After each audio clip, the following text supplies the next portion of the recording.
magbuhat pag nagpapapayat? Di ba pwedeng mag-jogging lang ako? Well, depende. Na-reach mo na ba yung target weight mo? Hindi pa. 1 month na ako nagja-jogging actually at parang 1 kilo lang nabawas. Kumusta naman diet mo? Small frequent meals ako. 6 times a day? Yes. Balance? Yes. Consistent? Of course! Tulog mo, kumusta? 6 to 7 hours a day. Well rested ka naman? Yeah, may mga times na napuputol kasi mainit pero most of the time quality naman. Okay, baka gusto mo nang i-consider na magdagdag ng strength training sa routine mo. Ano ba naman yan? Bakit? Para mapabilis pa natin yung metabolism mo. Oh? Hindi ba bumibilis yung metabolism ko pag nagja-jogging ako? Bumibilis naman, pero bumibilis lang yung metabolism habang nagja-jogging ka. What? Really? So, after jogging, babalik na ulit to normal yung metabolism ko? Yes, exactly.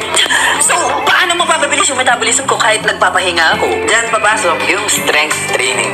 Okay, paano? Kasi pag nagbubuhat ka, nasisira yung muscle tissue.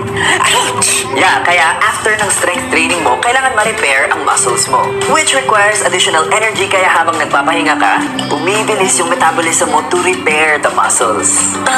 Kaya pala. And also, yung muscles natin ay metabolically active. Meaning, so, pag mas makapal ang muscles or mas toned ang muscles, mas mabilis ang metabolism mo. Pero what? Pero kailangan ba magbuhat talaga? May alternatives ba to build muscle? Yes! Like, you can try bodyweight exercises like push-ups, pull-ups, squats, planks, and dips. Or yoga, pwede din.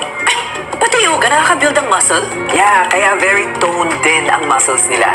I see. Or you can also explore calisthenics or functional training.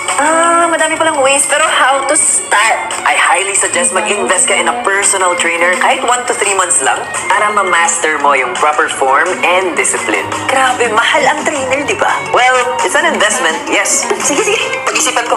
Remember, show up for yourself because at the end of the day, all you have is yourself.